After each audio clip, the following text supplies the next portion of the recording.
press play. Don't pause, pause. Hey guys, what's up? Oxon here. Happy Golden Week.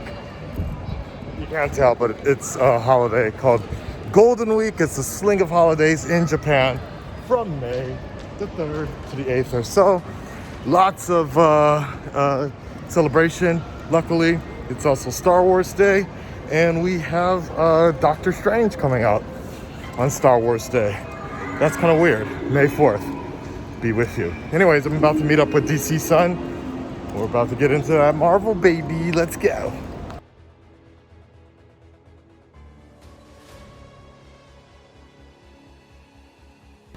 Oh, and by the way, this is like the first morning showing, the first showing ever in Japan. So that's why nothing is basically open right now. It's like 9:30 or so. It's early. I needed to get an energy drink. I forgot my energy drink.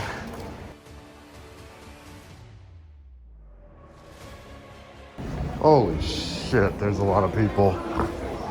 Oh boy, Golden Week. Yep. I'm gonna go get them tickets. Where do I get my tickets now?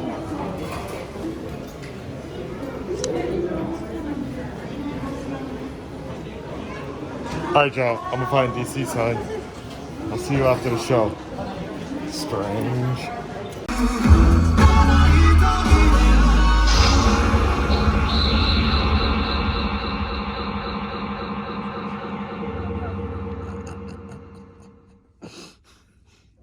What? Just listening.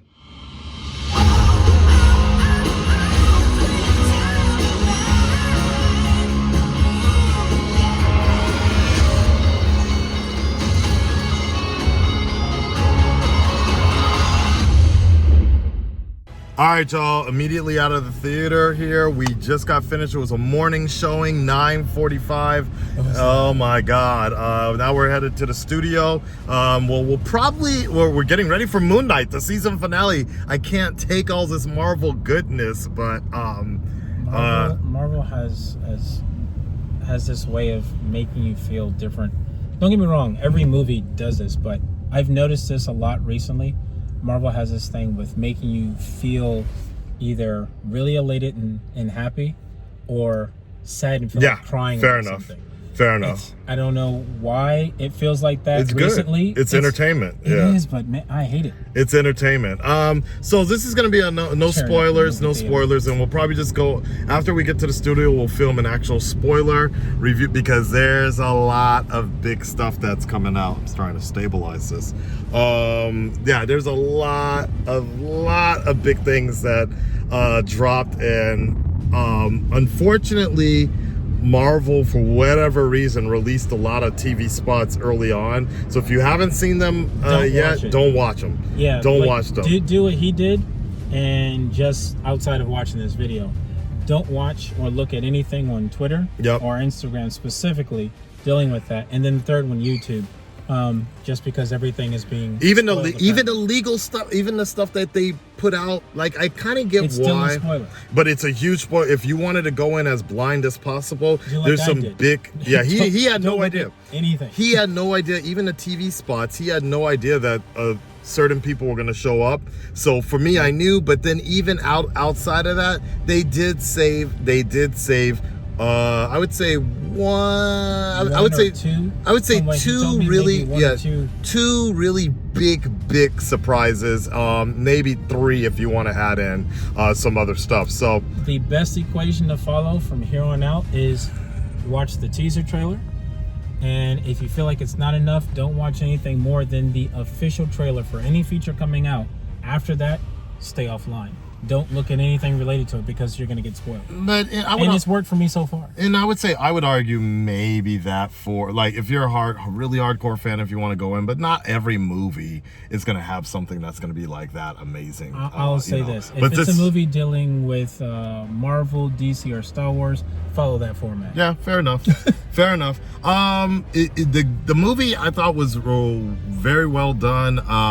I'm very curious to see what the original script was. is like, just to see what sort of changes they've made, because I know like Benedict came out a few months ago, and he's like, and he means Cumberbatch, not right, because there's two. and he was saying how, you know, he's not even sure if it even is a Doctor Strange movie anymore. I get where he was coming from. He says that. But I get where he was coming from. It is a very mixed movie. Like it's mainly there's a lot going on. It's still mainly Strange's story, but it's Strange-centric. It's a lot of Wanda in the movie, and then there's a lot of the American girl, like that, which is fine. But you could have just called it, you know, Wanda's vision kind of thing, and I'd be perfectly fine with that because there was lots of Wanda. Yeah, and what, you know, and this definitely felt like the first time watching a Disney show has actually paid off for the movies. Even like there's little subtle nods, especially with music, not spoiling anything, but there's subtle nods that if you've seen the Disney Plus shows, you'll know right away. You get excited. You get really excited. The same way where I got excited when they mentioned when you hear I think in Infinity War, and Steve Rogers is like, I know a guy, and you hear the Wakanda theme, and so it's same situation. I was just like, and I was like, oh my god, I actually got excited over that goofy theme song. But if you can watch it in 2D, 2D Dolby, or just, you know, with good system, 2D is first choice, 3D is second. Yeah, I think both of us, it's been a while since they've brought IMAX 3D to Japan, and I was actually, to be honest, I was fairly comfortable with them not having that ever again, because the 3D is not, it's not really like this jump out kind of like. It's not necessary. It's not necessary. And especially, I thought, okay, as a Doctor Strange movie, them jumping to other worlds, I thought it was going to pay off. It wasn't necessary. In my opinion, the best 3D was the end credits. That was it.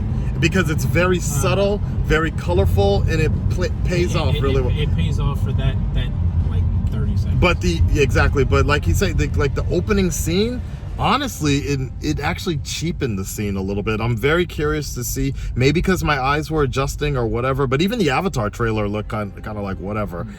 Which I'm so surprised they actually showed the Avatar trailer out here. I knew they were advertising that they were gonna play it before Mom, but I'm not surprised that they played it out here, because it was a fairly big hit when when the first one came out.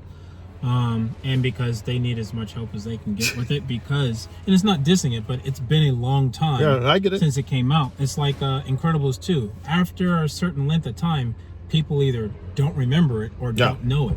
True. So I agree. You kind of have to pick it up. There's a whole 2 generations now of people that have never even watched or care about the Avatar movie. But regardless, I really enjoyed the Doctor Strange movie. It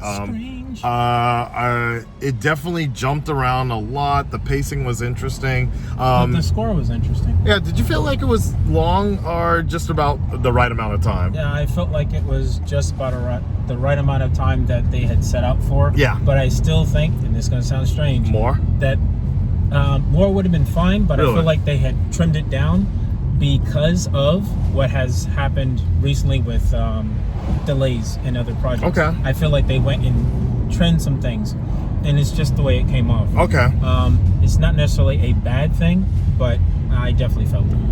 Oh, yeah, okay. The one thing I will say is you know, I don't want it's not really a spoiler, but kind of don't expect them to be like crazy like time jumping or multiverse jumping. It's called the Multiverse of Madness, but don't expect them to be going into like over the top. Over the top worlds like every 5 minutes, or like jumping through different portals or something like that. Like if you go in there expecting that, you'll be setting yourself up for disappointment. What If, the final couple episodes of What If handled that far better, but that's what they were trying to do. I think actually the world jumping for some people would have been a little too much, because even what I saw and what we experienced felt like I could kind of feel like the audience was getting a little confused or bored or whatever, because there was so many different people to kind of catch up with, particularly different versions of Strange that you needed to kind of pay close attention to. So I think the average audience might have gotten lost with that. And then there's a lot of nods for hardcore Marvel fans, for hardcore fans, that will fall death upon the casual viewers here. Yeah, you know. The jumps and things I thought were fun, but on the flip, I don't think we spent enough time with them for it to resonate with the average viewer. Right, and that's my point. Viewer, right. It's like you see it, but you're not there long enough to enjoy it. Correct. It's like, but I thought, I wish we had more time there. But it's like, all right, well, moving on. But I thought about that, but it was kind of like, it also served its purpose. Right, exactly, because I was like, well, yeah, like, even, so this is not really a spoiler, but you see a couple minutes of, or you see a few seconds of the Savage Land. I'm assuming it's the Savage Land. Well, you could call it Jurassic Park or whatever. This was in the original trailer. Yeah, we could spend more time there, but does it really serve a purpose to the story? And Not Jurassic really. Park's coming out soon, so we don't really want to butt heads with that. There you go. I guess so. Yeah. All right. Well, that's it, guys. That's our non-spoiler review. Join us maybe next week having a discussion. We'll see if DC Sun can swing by for that. Moon Knight is tonight, and maybe later tonight when he gets back, or when we get into the studio, we'll just do a spoiler, because there's a lot of stuff that needs to be talked about, like has to be a spoiler video. All right, we'll talk to you on the next one, guys. Peace.